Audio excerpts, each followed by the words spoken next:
In 1912, a book dealer bought a manuscript that no one has been able to read. Not a single word, not a single sentence.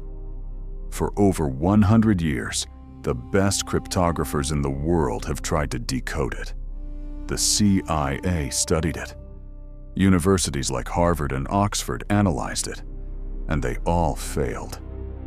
Because this book shouldn't exist. The man who found it was Wilfrid Voynich, a Polish book dealer specialized in rare and forgotten texts.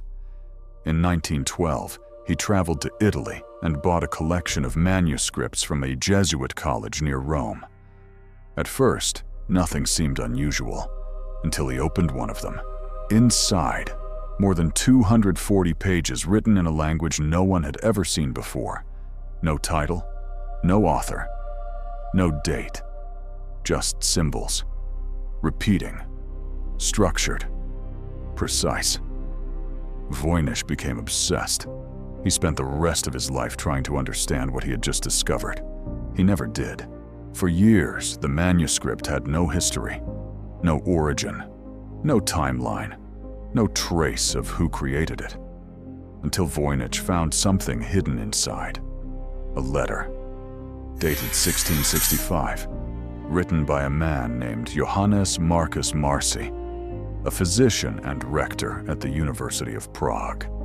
He sent the manuscript to one of the most intelligent men in Europe, Athanasius Kircher, a scholar famous for decoding ancient languages, including Egyptian hieroglyphs. In the letter, Marci described the book as a complete mystery, and then he revealed something crucial. He claimed the manuscript once belonged to Emperor Rudolf II, ruler of the Holy Roman Empire, and according to him, Rudolf paid 600 gold ducats for it. Today, that's worth over $100,000. He believed the book contained hidden knowledge, possibly alchemy. And if that's true, this wasn't just a strange book. It was something people were willing to pay a fortune to understand. When you open the Voynich manuscript, it doesn't look like a normal book. It looks like multiple books, combined into one. The first section is filled with plants, more than 100 different species, drawn in extreme detail. But there's a problem. Most of them don't exist.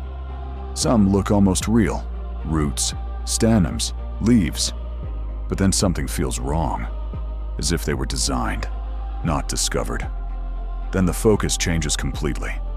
The pages fill with circles, stars, and strange diagrams, constellations that don't match any known sky, zodiac symbols, but arranged in unfamiliar ways.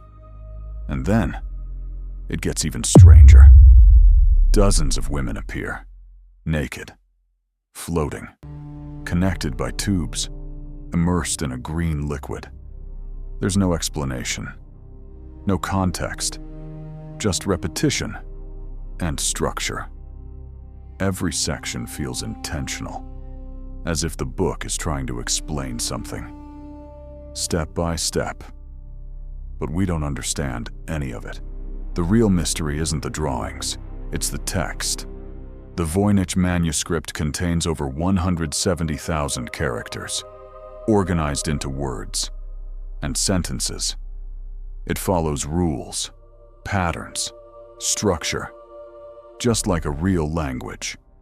And that's exactly the problem, because no one can read it.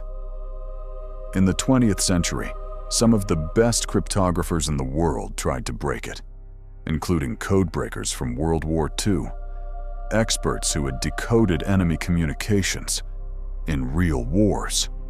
They failed. Later, agencies like the NSA also analyzed the manuscript, using computers, statistical models, pattern recognition. Still, nothing. But then something even more disturbing was discovered. When researchers analyzed the text, it behaved like a real language. It follows something called Zipf's law. a pattern found in every human language. The most common word appears twice as often as the second one, 3 times more than the third, and so on. English follows it, Spanish follows it, Chinese follows it. The Voynich Manuscript follows it perfectly, which means one thing: this is not random, but at the same time, it doesn't match any known language on Earth. No roots, no grammar we recognize, no translation at all. It looks real, it behaves real, but we can't understand a single word. So what is the Voynich Manuscript?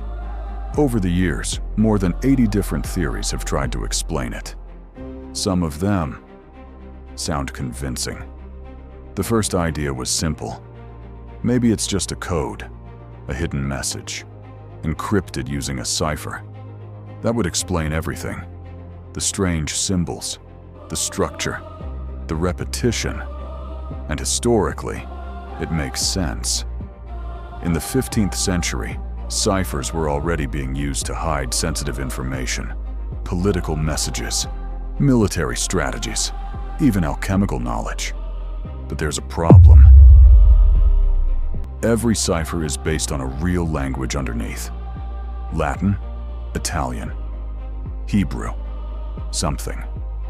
And in the Voynich Manuscript, there is no trace of any known language, no fragments, no recognizable words, no hidden structure behind it. It's too perfect. So another theory appeared.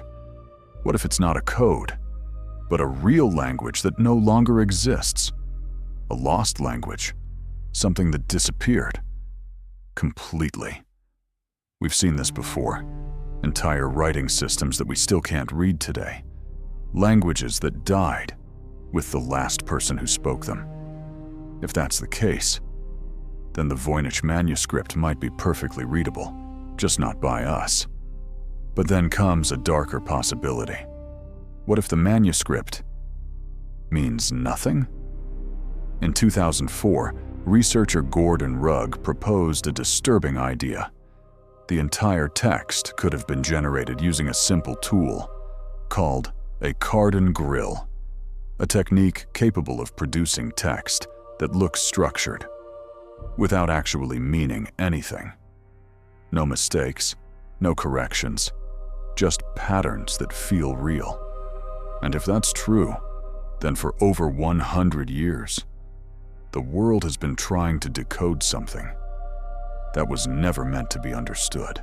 Today, the Voynich Manuscript is stored in a vault at Yale University, protected, preserved, and still unreadable.